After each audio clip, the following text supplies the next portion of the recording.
5 metų COVID-19 pandemijos minėjimas. 2020 m. kovo 11 d. Pasaulio sveikatos organizacija paskelbė COVID-19 pandemiją.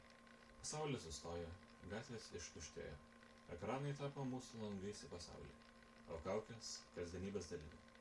Kai kurie iš mūsų patyrė vienatvę, kiti solidarumą, dar kiti atrado naujus kelius saviraiškai ir bendravimui. Dabar praėjus 5 metams kviečiame kovo 11 d.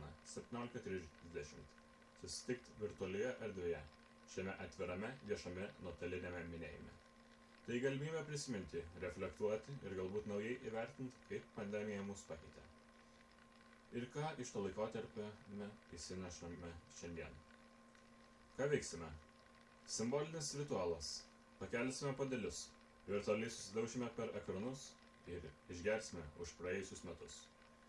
Trumpam užsidėsime medicininės kaukės. Simbolinis gestas, prisimenant pandemijos realybę. Atvira diskusija. Kviesime dalintis prisiminimais ir refleksijomis apie pandemijos patirtis. Manifestai ir poezija.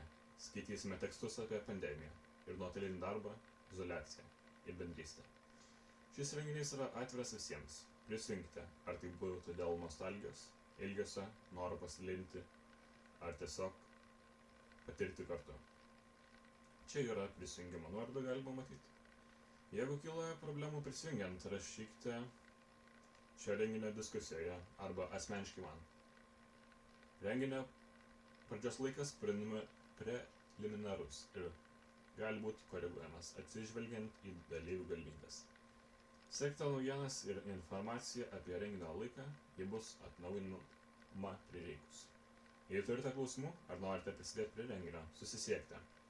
Būkime kartu, kaip tada buvome atskirai.